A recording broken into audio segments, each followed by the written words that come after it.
The celestial convergence had ruled the galaxy for 3 million years. 7 species, each evolved beyond the need for physical form, existed as pure energy within crystalline matrices that spanned entire star systems.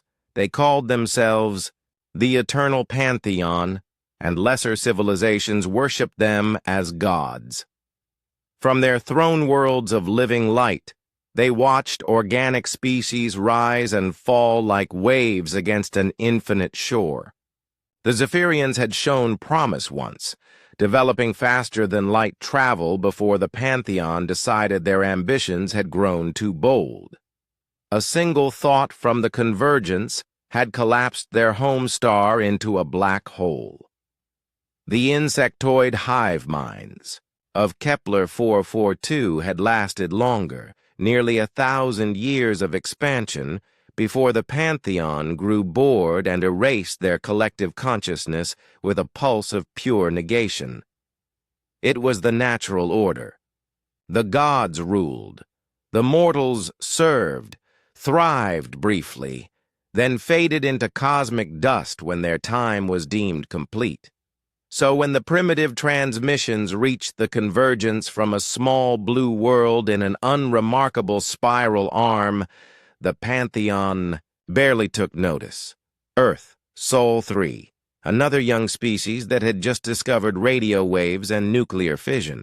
They would follow the same path as all the others, rise, expand, then face judgment when they inevitably overreached. But these humans were different.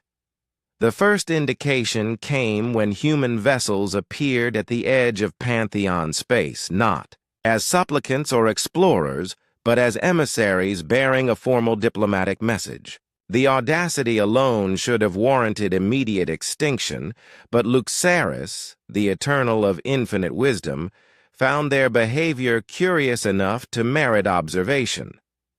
The human ambassador, a weathered woman named Elena Vasquez, stood before the assembled energies of 7 god beings on the neutral station of Nexus Prime. Her ship, a sleek construct of metal and ceramic that the Pantheon could have atomized with a stray thought, waited in the station's docking bay. "Honored Eternals," Vasquez began, her voice steady, despite addressing entities that could unmake reality itself. "Humanity comes before you not as subjects, but as neighbors. We seek coexistence and mutual respect among the stars." The crystalline form of Valdros, the Eternal of endless war, pulsed with amusement. "Neighbors? These insects believe themselves our equals?" Cathis, the Eternal of perfect order, resonated with cold authority.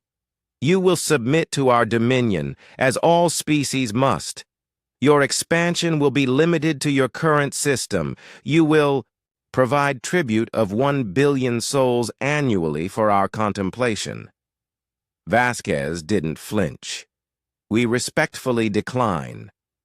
The silence that followed could have frozen nebulae.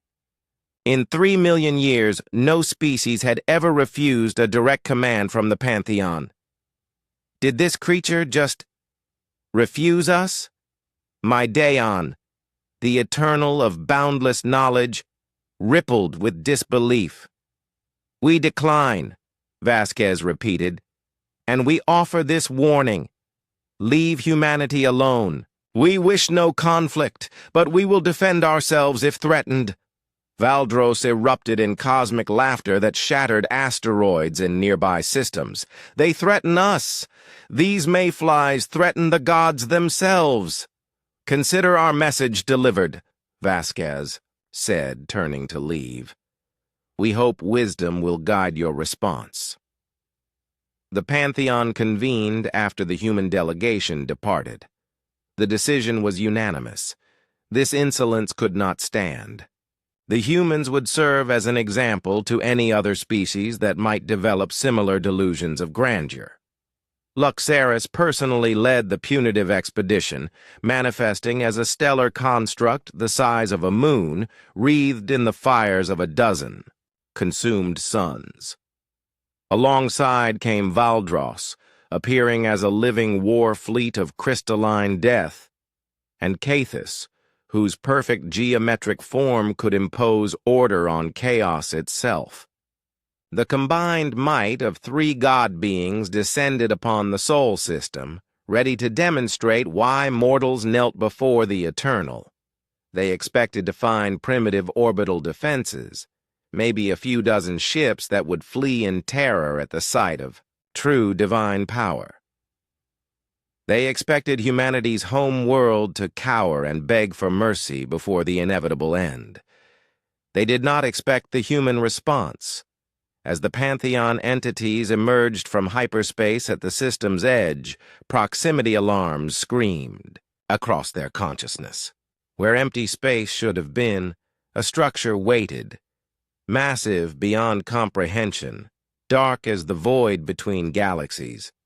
It was a ship, but calling it such was like calling a galaxy a cluster of stars.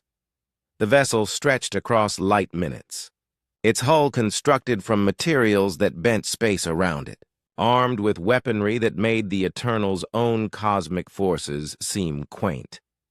On its hull, in letters visible from astronomical distances, was painted a simple message: Terra Eternal, humanity's final argument. Impossible, my Daon whispered. This level of technology, it exceeds our own. Attention, divine entities, came a calm human voice across all frequencies. This is Admiral Chen aboard the UES Terra Eternal. You were warned. You chose to ignore that warning.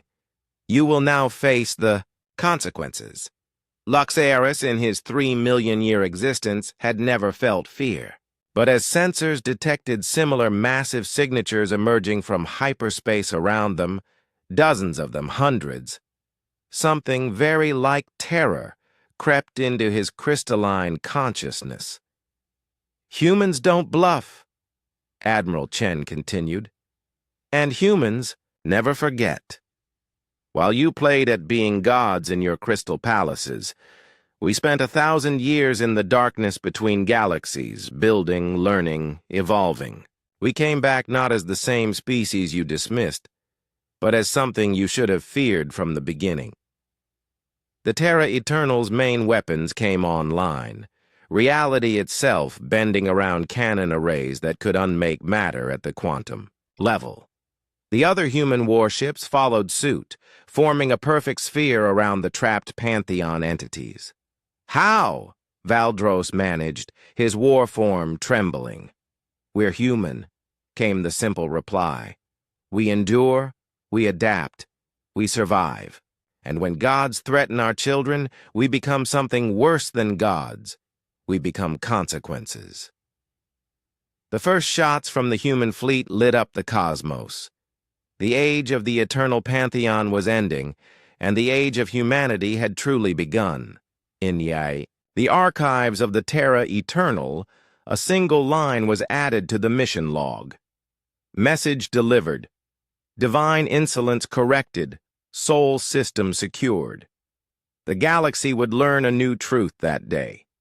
Sometimes the mortals bite back, and sometimes they have very sharp teeth.